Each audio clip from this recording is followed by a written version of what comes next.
Selfie और reel की सनक जानलेवा साबित हो सकती है। झारखंड में वाटरफॉल घूमने आए 4 युवकों के साथ कुछ ऐसा ही हुआ है। युवक को रेस्क्यू किए जाने की तस्वीरें दिखा रही हूं मैं आपको, जो झारखंड के गिरिडीह की वाटरफॉल की हैं। यहां अचानक पानी बढ़ा और इसी पानी बढ़ने की चपेट में 4 युवक आए और फंस गए। बताया जा रहा है ये युवक पर्यटन स्थल उसरी वाटरफॉल घूमने आए थे, लेकिन सेल्फी के चक्कर में चारों युवक पानी के बीचों बीच जाकर फंस गए। अचानक पानी का स्तर बढ़ा, युवक मदद के लिए गुहार लगाने लगे, चिल्ला रहे थे, मदद की मांग कर रहे थे। युवकों के फंसे होने की खबर जैसे ही इलाके में फैली, आसपास के लोग तो दौड़ पड़े। स्थानीय लोगों ने रस्सी की मदद से किसी तरीके से रेस्क्यू शुरू किया। बहुत कोशिशों के बाद चारों युवकों को सुरक्षित बाहर निकाला गया। तो अगर आप भी किसी ऐसे पर्यटन स्थल पर घूमने जाएं तो फिर एहतियात जरूर बरतिए। ऐसी जगहों पर जाएं तो कभी गलती ना करें, ये गलती जान पर भारी पड़ सकती है।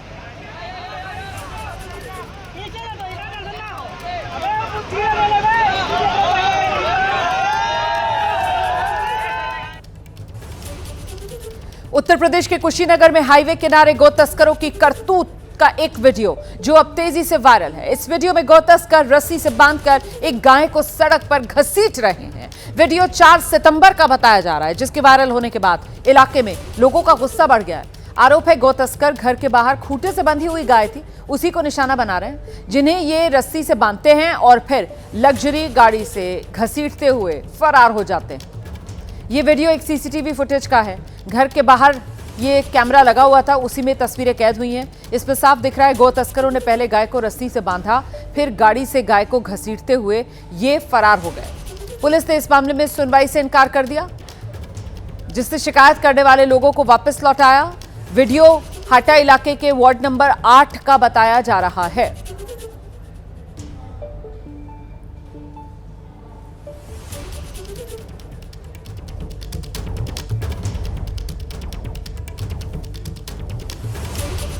आगे बढ़ेंगे।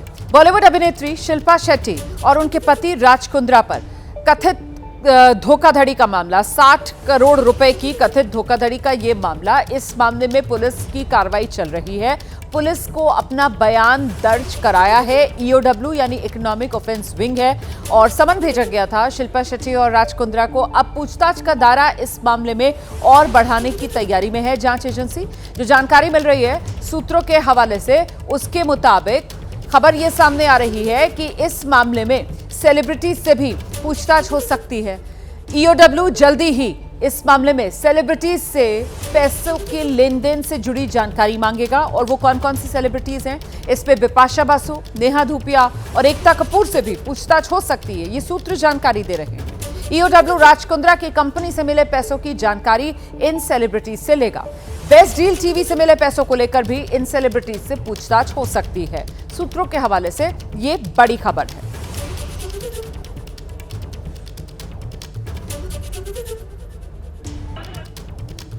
राजस्थान के जोधपुर में एक युवक की लापरवाही उस पर भारी पड़ी। कंदोई बाजार में ऊपर की मंजिल से युवक नीचे गिर गया और इसी वजह से पूरे बाजार में अफरा तफरी मची। दरअसल युवक पानी पीने के बाद पीछे की ओर हटा था और फिर अचानक से नीचे गिर गया। हादसे की तस्वीर बाजार में लगे सीसीटीवी में कैद हो गई है। तस्वीर में दिख रहा है युवक पानी पीने के बाद एक कदम बस पीछे गया और जैसे ही पीछे गया, देखिए कैसे डिसबैलेंस होकर सीधे नीचे, बैलेंस बिगड़ा उसका और सीधे नीचे जा गिरा। तस्वीरों में दिख रहा है बाजार में किनारे बनी रेलिंग की ऊंचाई काफी कम है। अंदाजा युवक को नहीं हो पाया और वो सीधे नीचे गिरा, जिसके बाद युवक को घायल हालत में अस्पताल में भर्ती कराया गया है। उसका इलाज चल रहा है। 5 दिन पुराना ये वीडियो बताया जा रहा है। अब ये वीडियो वायरल हो रहा है। तो जरा सी लापरवाही कैसे जान पर भारी पड़ सकती है, इस सीसीटीवी तस्वीर को देखकर आप अंदाजा लगा सकते हैं।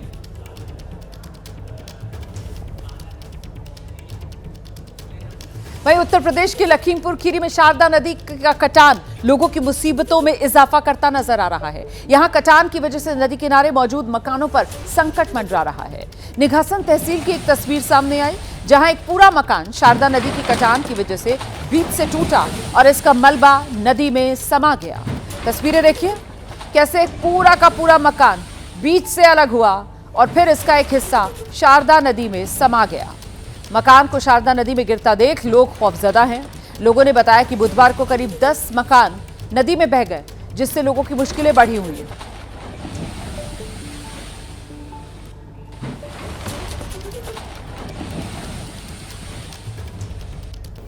माफी मांगने का काम और कोर्ट से फटकार खाने का काम राहुल गांधी जी का हो गया है। आप देखिए, राफेल हो, चौकीदार चोर हो, या फिर सावरकर जी या आरएसएस की बात, या फिर पेगासस के मामले, इन सब पे इनको फटकार ही लगी है। कई बार कोर्ट में माफी मांगनी पड़ी। तो कीचड़ उछालो और भाग जाओ हिट एंड रन के मामले राहुल गांधी जी के कई हैं। आज की प्रेस कॉन्फ्रेंस में हाइड्रोजन बम फोड़ने वाले थे, फुलझड़ी से काम चलाना पड़ा, वो भी फुस हो गई। क्या हो गया? इलेक्शन कमीशन ने बड़ा स्पष्ट कहा है कि no deletion of any vote can be done online by any member of public. Online किसी भी वोट को नहीं काटा जा सकता, और no deletion can take place without giving an opportunity of being heard to the affected person. तो बगैर किसी की बात सुने उसका वोट नहीं काटते, उस पर निर्णय नहीं करते। 2023 में अनसक्सेसफुल अटेम्प्ट्स की गई, प्रयास किए गए जो विफल रहे, नाम काटने के आलंद असेंबली कॉन्स्टिट्यूएंसी में। और ये इलेक्शन कमीशन ने एफआईआर फाइल करने के लिए ही कहा था इस पर, और मैटर इन्वेस्टिगेट करने के लिए भी इलेक्शन कमीशन ऑफ इंडिया ने ही कहा था। इलेक्शन कमीशन ने मोबाइल नंबर पहले ही उपलब्ध करवा दिए हैं, आईपी एड्रेस अगर दे दिए हैं। अगर मोबाइल नंबर दे दिए, आईपी एड्रेस दे दिए, तो कांग्रेस शासित राज्य की कर्नाटक की सीआईडी ने अब तक क्या किया? और मैं एक ध्यान आपके माध्यम से देश की जनता को बताना चाहता हूं। रिकॉर्ड्स के अनुसार आलंद विधानसभा क्षेत्र ये कांग्रेस के ही कैंडिडेट ने जीती थी 2023 में 10,348 मतों से। तो क्या श्रीमान राहुल गांधी जी, कांग्रेस ने वोट चोरी करके सीट जीती थी? एक बात आज जो राहुल जी ने बातों में मान ली और अपने जवाब में कहा, वो कहते कहते हाइड्रोजन बम एक तरह से फोड़ गए अपने ऊपर ही।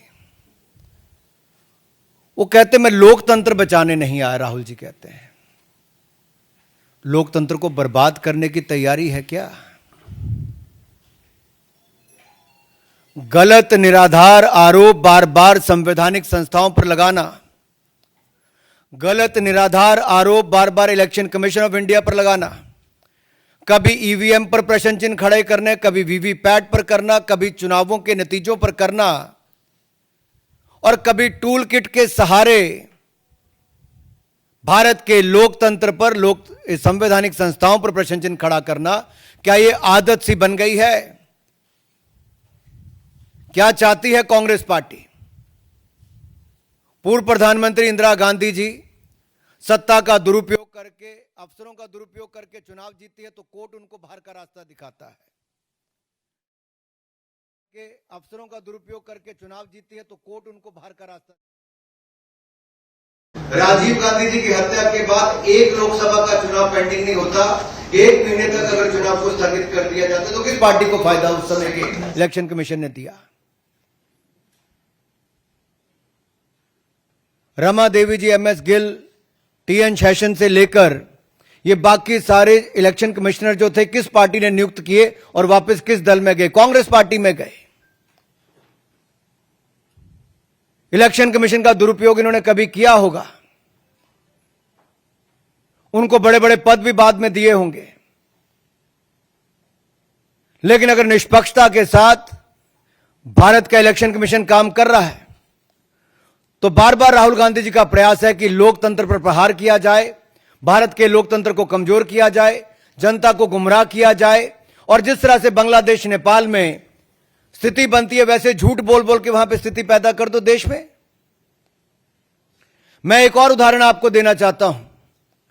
अभी हाल ही में कर्नाटक हाईकोर्ट का फैसला आया, मलूर विधानसभा के चुनाव को खारिज किया है। क्या 2023 में कांग्रेस ने वोटों के गबन के साथ इस सीट को जीता था? इस मामले में कर्नाटक हाईकोर्ट ने भाजपा के उम्मीदवार मंजुनाथ गौड़ा के पक्ष में फैसला सुनाया है। कोर्ट ने कहा, मलूर विधानसभा में मतगणना के दौरान गंभीर अनियमितताएं हुई। क्या फेराफेरी के साथ कांग्रेस ने सीट जीती थी? राहुल जी, जवाब देना पड़ेगा आपको और कांग्रेस पार्टी को। और आपके इलेक्शन कमिश्नर के समय अगर मैं कहूं, सोनिया जी का नाम जब आया कि नवीन चावला जी की नियुक्ति उन्होंने कर दी, और उस समय के चीफ इलेक्शन कमिश्नर ने आरोप लगाकर कहा था, प्रेसिडेंट को लिख के कहा था कि क्लासिफाइड और सेंसिटिव इंफॉर्मेशन नवीन चावला लीक करते हैं।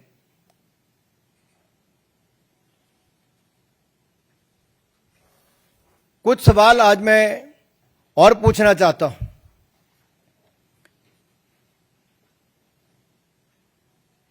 कि जब जब राहुल गांधी जी आरोप लगाया और उसके कोर्ट गए तो बार बार इनको मुंह की खानी पड़ी।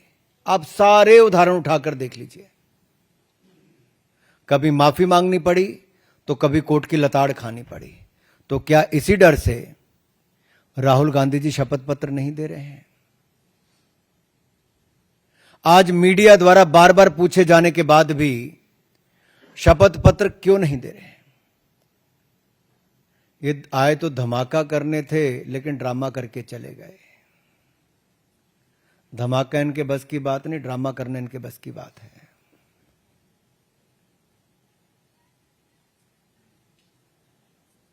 और अगर इतना ही दम आपके तर्कों में है तो आप कोर्ट क्यों नहीं जाते? इलेक्शन कमीशन ने तो आपको बार बार कहा सबूत दो, हल्फनामा दो, ना आप सबूत दे पाते हो और गलत आरोप लगाते हो। क्या संवैधानिक संस्थाओं को कमजोर करना एक भारतीय लोकतंत्र के प्रति एक बड़ा षड्यंत्र कांग्रेस पार्टी का और LOB leader opposing Bharat Rahul Gandhi ji का है? क्या ये केवल घुसपैठिए वोट को बचाने के लिए है?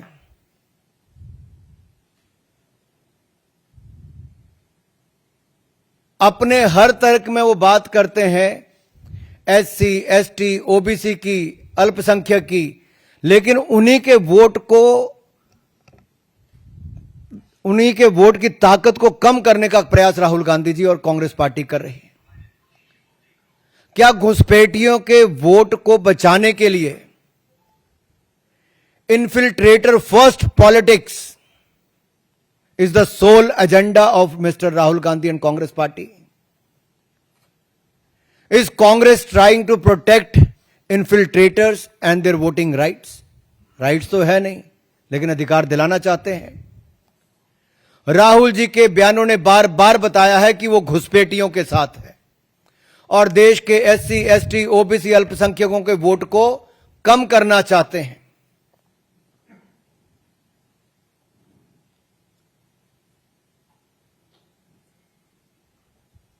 आलन की बात मैंने आपके सामने रख दी। जो आरोप इन्होंने लगाया उस पर पूछना ही पड़ेगा, क्या वो 6000 वोट डिलीट हुए थे कि नहीं हुए थे? और बीआर पाटिल क्या कांग्रेस पार्टी के विधायक हैं जो जीते हैं? तो क्या कांग्रेस ने वोट चोरी करके चुनाव जीता है? राहुल जी अराजकता फैलाना बंद करें, लोकतंत्र के खिलाफ षड्यंत्र बंद करें। Your sole politics has become to create chaos, then play victim card, and you are always trying to delegitimize democracy. आप ना शपथ पत्र देते हैं, ना सबूत देते हैं, आप केवल आरोप लगाने का काम करते हैं। इसका मतलब कांग्रेस का भारत के लोकतंत्र में, संवैधानिक संस्थाओं में, इनमें विश्वास नहीं है। केवल अराजकता फैलाना, अनरेस्ट पैदा करना और भारत को डिस्टेबलाइज करने का एक षड्यंत्र टूल किट गैंग के माध्यम से क्या आप लोग रचने जा रहे हैं, कर रहे हैं प्रयास? लेकिन आप जितने मर्जी प्रयास करिए, भारत के लोकतंत्र को भारतीय जनता पार्टी मजबूत करने के लिए हर कदम उठाएगी। और घुसपैठियों को, जिनको आप वोट दिलाना चाहते हो, उन घुसपैठियों को बेनकाब करने का काम भी हम करेंगे। और ये आपकी घुसपैठिए बचाओ राजनीति को भी बेनकाब हमने किया है और आगे भी करते रहेंगे। धन्यवाद। धन्यवाद अनुराग जी। अब एक एक करके आप सवाल पूछ सकते हैं। नीरज जी, आप पूछिए। मेरा सवाल है, क्या आपको लगता है कि बिहार चुनाव की नजदीक है और बिहार चुनाव में जिस तरह SIR का प्रयोग किया गया, तो वहां वोटों के ध्रुवीकरण के लिए राहुल गांधी इस तरह की प्रेस कॉन्फ्रेंस कर रहे हैं बार बार? देखिए, ध्रुवीकरण कांग्रेस का प्रयास लगातार शुरू से रहा है और ये तुष्टीकरण की राजनीति आज कांग्रेस को इस स्थान पे ले आई कि 2014, 2019, 2024 में भी हारे। मुश्किल से नेता प्रतिपक्ष इनके बन पाते हैं, लेकिन जब पद मिला तब LOP नहीं, उसको LOB, लीडर अपोजिंग भारत का पद बना दिया। क्या कांग्रेस और विपक्षी दलों के पास तुष्टीकरण के अलावा कोई और राजनीति नहीं रही? क्या घुसपैठियों को बचाने के अलावा इनके पास कोई मुद्दा बिहार में नहीं रहा? क्या बिहार के विकास को देखकर कांग्रेस की आंखें इतनी बंद हो गई कि आज वो केवल घुसपैठियों के सहारे बिहार के चुनाव में जाना चाहते हैं? क्या कोई और सहारा इनके पास बचा नहीं है? और आज देख लीजिए, जैसे पहले राहुल जी ने माफिया मांगी है, बिहार के चुनाव के बाद भी माफी मांगने वाले हैं।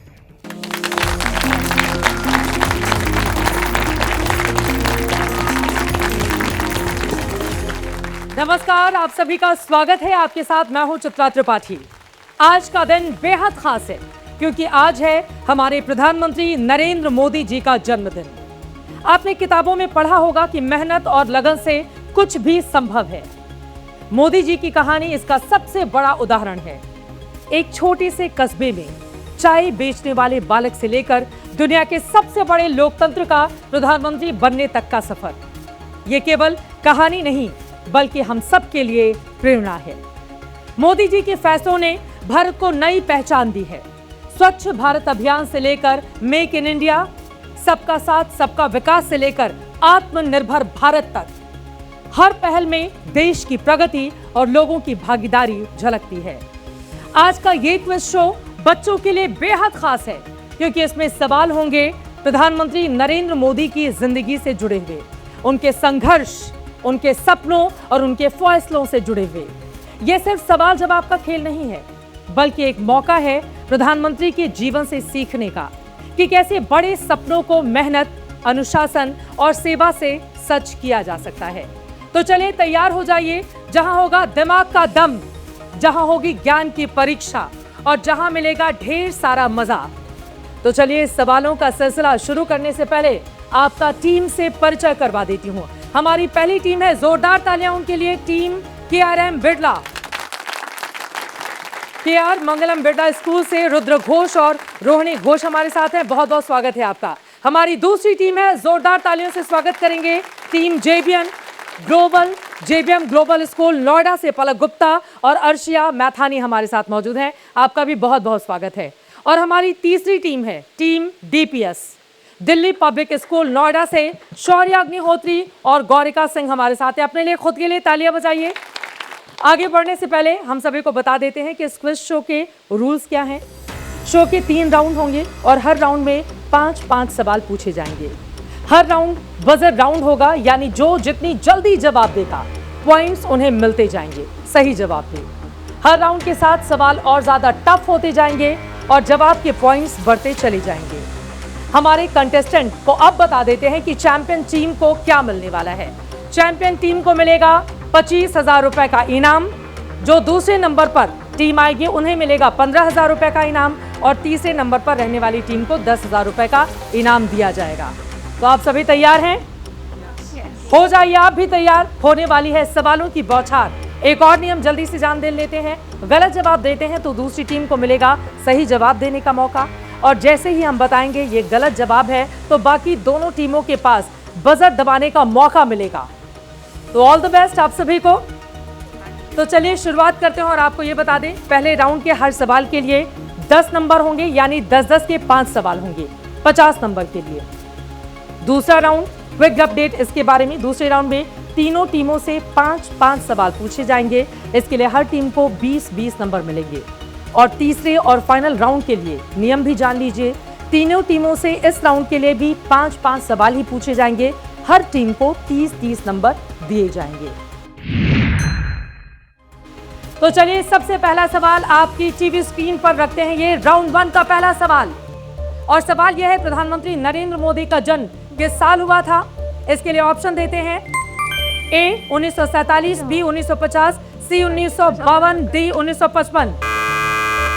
तीनों लोगों में सबसे पहले किसने बजर दबाया? टीम बी, पलक गुप्ता, अर्शा मैथानी। सही जवाब क्या है? 1950। 1950 बिल्कुल सही जवाब है। जोरदार तालियां इसके लिए।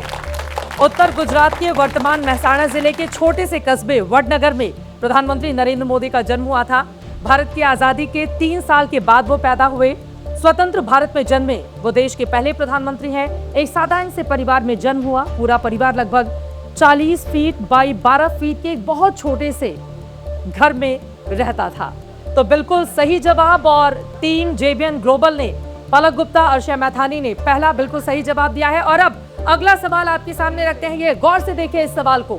नरेंद्र मोदी का लोकप्रिय रेडियो कार्यक्रम कौन सा है? ऑप्शन है ए मन की बात, बी दिल की बात, सी देश की बात, डी जन की बात। पहले ही जवाब यहाँ पर जवाब देने के लिए बिल्कुल तैयार है। डीपीएस नोएडा की ओर से पहला बजर दबा गया है। ए मन की बात। बिल्कुल कंफर्म है आप? हाँ जी। सही जवाब है। जोरदार तालियां। मन की बात बिल्कुल सही जवाब है। ये 4 ऑप्शन हमने दिए थे। आपको बताते चले 125वां एपिसोड 31 अगस्त 2025 को प्रसारित किया गया। हमने देखा 3 अक्टूबर 2014 को शुरुआत हुई थी इसकी।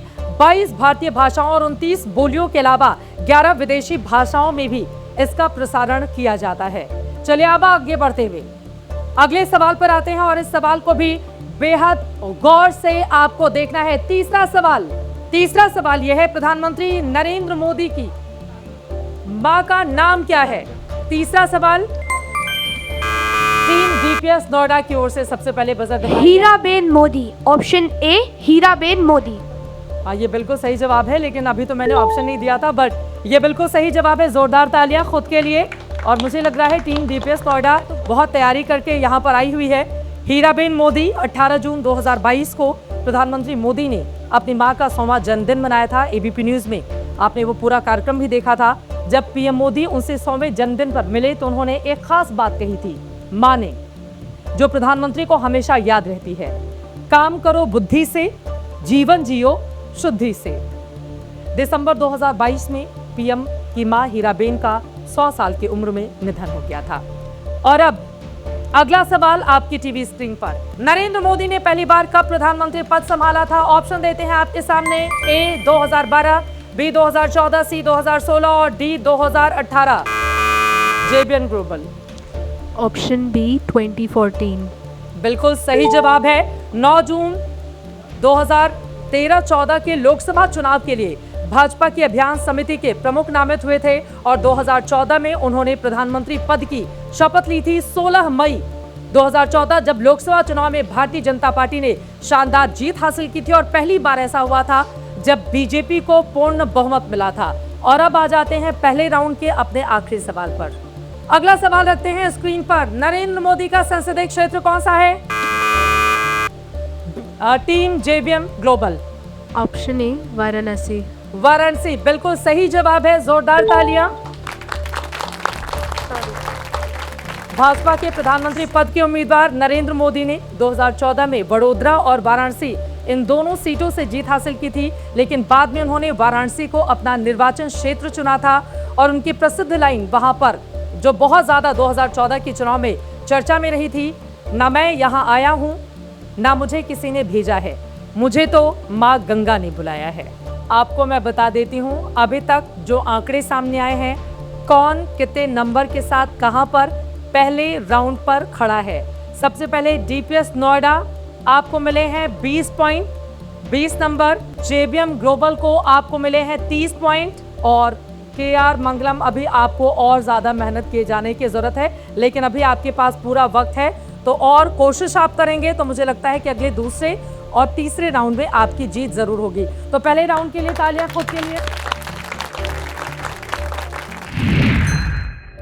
अब जैसा कि मैंने आपको बताया था कि जब दूसरा राउंड शुरू होगा तो फिर यहाँ पर सवाल आपके लिए और कठिन होते चले जाएंगे, नंबर भी इसके बढ़ गए हैं, तो आप हो जाइए तैयार। अगला सवाल आपके सामने हम रखते हैं राउंड 2 के लिए। मोदी सरकार ने डिजिटल भुगतान को बढ़ावा देने के लिए कौन सा ऐप लॉन्च किया है? ऑप्शन सुनिए। A Paytm, B Bhim app, C Google Pay, D PhonePe. K R. Mangalam. Bhim app, option B. एकदम कंफर्म है आप? यस। फिर से सोच लें। एकदम कंफर्म है। कंफर्म है। जोरदार तालियां, बिल्कुल सही जवाब है। और मैंने कहा था ना, कोशिश करने वालों की हार नहीं होती है। तो आपने बिल्कुल सही जवाब दिया है। और दर्शकों को जल्दी से जानकारी दे दें, पीएम मोदी ने 31 दिसंबर 2016 को डिजिधन मेला के उद्घाटन के दौरान भीम यूपीआई ऐप लॉन्च किया था। यूपीआई अब वैश्विक स्तर पर लगभग 50% लेन देन के लिए जिम्मेदार है। भारत में सभी डिजिटल लेन देन में यूपीआई का योगदान तकरीबन 85% है। तो चलिए अब अगले सवाल का रुख करते हैं। और अब सभी के लिए गौर से ये सवाल सुनने का वक्त हो गया है। मोदी जी देश के किस क्रम के प्रधानमंत्री हैं? ऑप्शन है आपके सामने। ए 14 में, बी 15 में, सी 16 में और डी 17 में। जेपीएस नोएडा बताइए। बी 15 में। बिल्कुल सही जवाब है। कांग्रेचुलेशन, बिल्कुल सही जवाब। 26 मई 2014 को भारत के प्रधानमंत्री के रूप में उन्होंने शपथ ली थी और बिल्कुल सही जवाब आपकी ओर से दिया गया। 2014 से लगातार प्रधानमंत्री नरेंद्र मोदी 19 भी जीते और 2024 भी जीते हैं। और अब अगले सवाल पर आते हैं। दूसरे राउंड का अगला सवाल गौर से सुनना होगा। दिल की धड़कनें तो नहीं बढ़ी हुई हैं आप लोगों की? चलिए अगला सवाल आपके सामने है। प्रधानमंत्री मोदी ने किस वर्ष गुजरात के मुख्यमंत्री के रूप में शपथ ली थी? ऑप्शन सुनिए। ए 1999, बी 2001, सी 2003, डी 2005। के.आर. मंगलम। बी 2001। सोच लीजिए फिर से, कहीं गलत जवाब तो नहीं है? सही जवाब है। कांग्रेचुलेशन। देखिए मुझे लग रहा है कि ये हमारे जो टीवी जी हैं, बड़ी सी स्क्रीन जी, ये आपके लिए ज़्यादा फेवर कर रहे हैं। अभी मैं सोचने को मजबूर कर रही हूँ, तब तक ये थम्स अप करके आपका हौसला बढ़ा रहे हैं, क्योंकि आपके नंबर अभी कम है। इस वजह से सबसे पहले वो मुस्कुराते हुए चेहरे के साथ आपके सामने आए। कांग्रेचुलेशन। और अब आ जाते हैं अपने अगले सवाल पर। ये दूसरे राउंड का क्वेश्चन आपके सामने रखती हूँ। सवाल सुनिए। प्रधानमंत्री मोदी ने किस शहर में स्टैच्यू ऑफ यूनिटी का उद्घाटन किया? ऑप्शन है। ऑप्शन पहले सुन ले। पुणे, केवड़िया, सूरत, राजकोट। के.आर. मंगलम बताइए। सूरत, सी। गलत जवाब है। उसके बाद किसने ऑप्शन? नहीं, जेवीएम ग्लोबल। Option B. देख लेते हैं स्क्रीन क्या कहता है इसके लिए। कांग्रेचुलेशन, बिल्कुल सही जवाब है केवड़िया। स्टैच्यू ऑफ यूनिटी 31 अक्टूबर 2018 को प्रधानमंत्री नरेंद्र मोदी ने विश्व की सबसे ऊंची प्रतिमा स्टैच्यू ऑफ यूनिटी को राष्ट्र को समर्पित किया था। नर्मदा जिले के केवड़िया में सरदार वल्लभ भाई पटेल की 182 मीटर ऊंची प्रतिमा उनकी जयंती पर राष्ट्र को समर्पित की गई थी। चलिए अब अगले सवाल के लिए आगे बढ़ेंगे। राउंड 2 का अगला सवाल आपके सामने है, स्क्रीन पर डालिए। प्रधानमंत्री नरेंद्र मोदी ने अयोध्या में राम मंदिर का उद्घाटन कब किया? ऑप्शन सुनिए। पहला ऑप्शन है ए 22 जनवरी 2023, बी 22 जनवरी 2024, सी 22 जनवरी 2025, डी 22 दिसंबर 2024। डीपीएस नोएडा बताइए। 22 जनवरी 2024। ऑप्शन बी 22 जनवरी 2024। कांग्रेचुलेशन, बिल्कुल सही जवाब है आपका। बहुत क्यूट हैं ये जो चेहरे आप देख रहे हैं, ये हमारे जेन जी के चेहरे हैं। जेन जी के सबसे छोटे बच्चे हैं ये। आपके नीचे, इनके नीचे अल्फा आते हैं। ये जेन जी के हमारे सबसे छोटे बच्चे, लेकिन इनको सवालों का जवाब कितने अच्छे से याद है, इनको देखकर आप समझ सकते हैं। उम्मीद यही कि हमारे ये जो बच्चे हैं, ये देश के बाकी बच्चों के लिए भी बहुत प्रेरणा बनेंगे। सारे सवालों का जवाब इन्होंने, ऐसा लग रहा है, मुँह जुबानी याद करके रखा हुआ है। जोरदार तालियां खुद के लिए।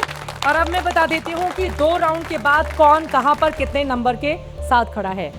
तो दिल में धक धक है कि हम ज़्यादा नंबर प्राप्त कर पाए, नहीं कर पाए, या लग रहा है कि नहीं अभी एक तो बाकी है, आखिरी राउंड बाकी है, उसमें पूरा दम लगाया जाएगा। तो चलिए मैं जवाब दे देती हूँ। सबसे पहले डीपीएस नोएडा, कांग्रेचुलेशन। 2 राउंड के बाद सबसे ज्यादा 60 नंबर के साथ आप खड़े हैं। तालियां बजाइए खुद के लिए।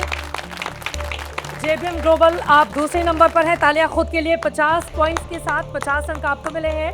और के.आर. मंगलम, शुरू में देखिए आपका खाता भी नहीं खुला था, लेकिन आपने कितनी अच्छी दौड़ यहाँ पर लगाई है और आप अभी 40 नंबर के साथ हैं। लेकिन अभी आखिरी राउंड बाकी है, पिक्चर अभी बाकी है मेरे दोस्त।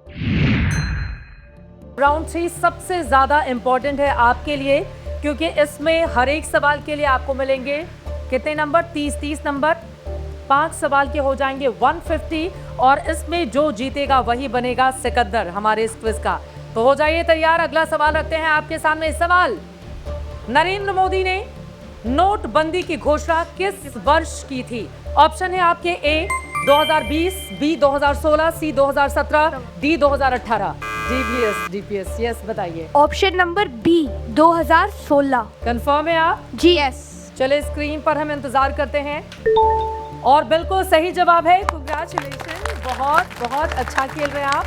गुड। 2016, 8 नवंबर 2016 को याद होगा रात 8 बजे प्रधानमंत्री मोदी ने घोषणा की थी कि 500 और 1000 रुपए के नोट अब कानूनी नहीं रहेंगे और उसके बाद हमने लंबी लंबी कतारों में लोगों को खड़े होकर देखा भी था।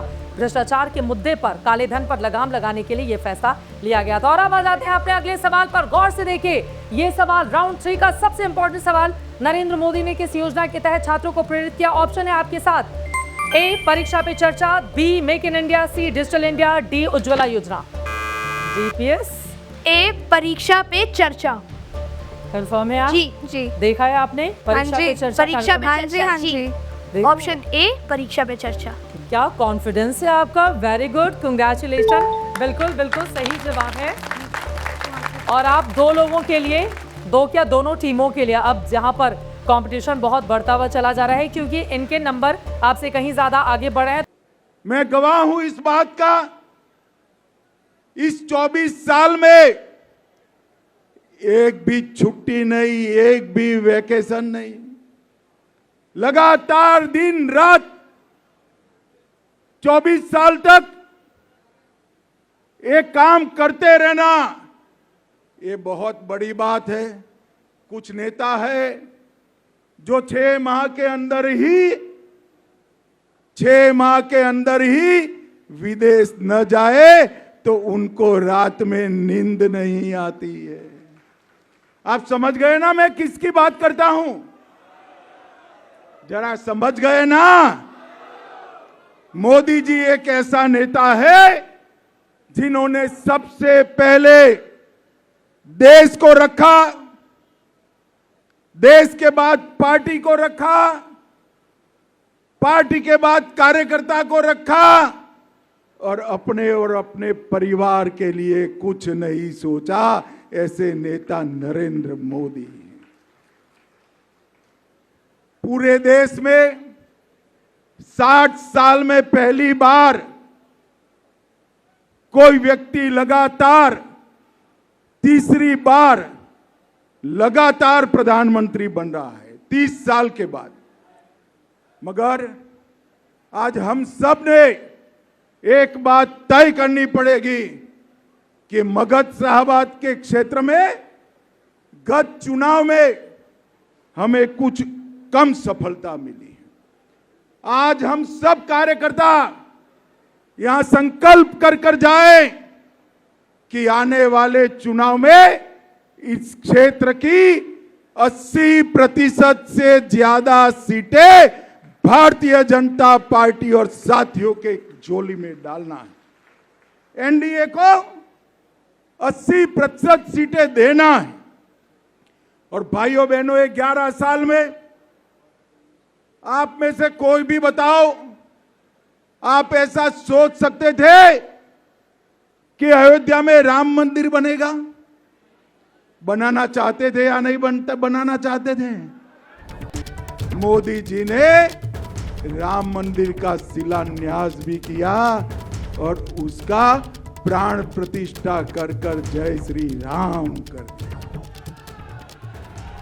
धारा 370 को हटाया, ट्रिपल तलाक को हटाया, सीएए कानून लाए, चांद के दक्षिण ध्रुव पर यान भेजकर उसका नाम शिव शक्ति पॉइंट रखा।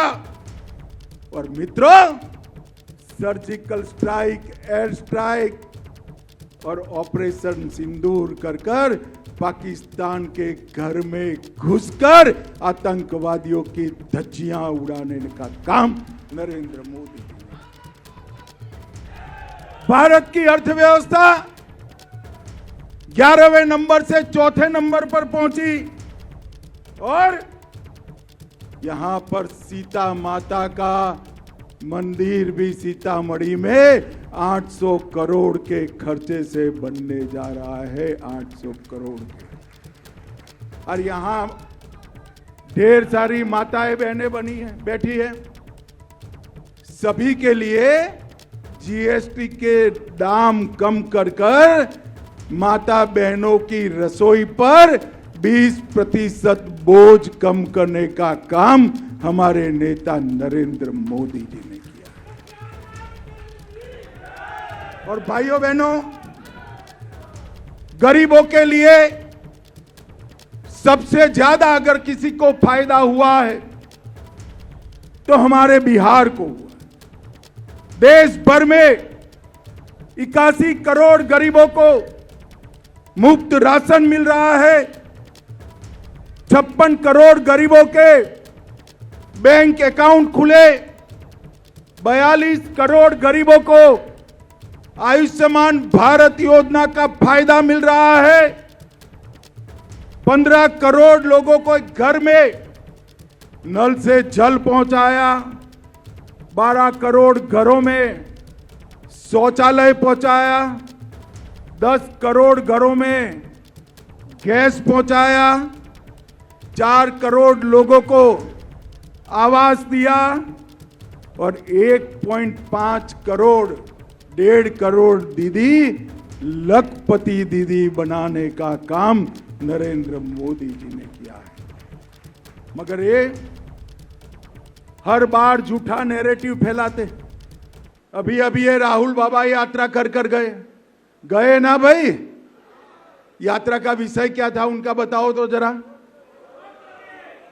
अरे यार, वोट चोरी नहीं था, मैं बाद में बताता हूं क्या था।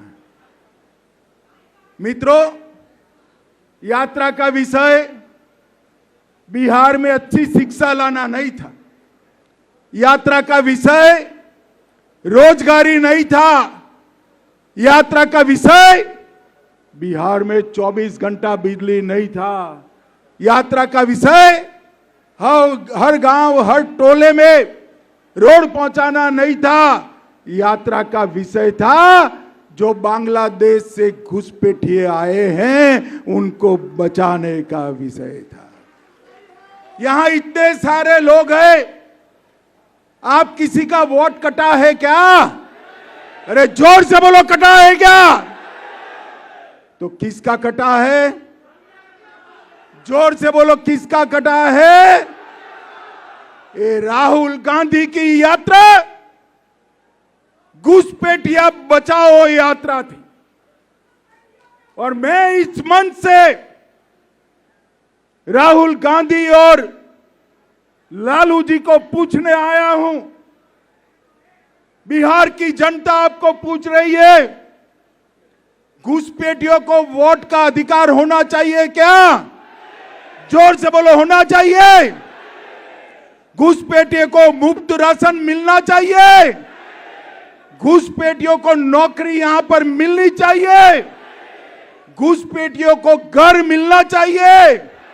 घुसपैठियों को 5 लाख तक का इलाज मिलना चाहिए।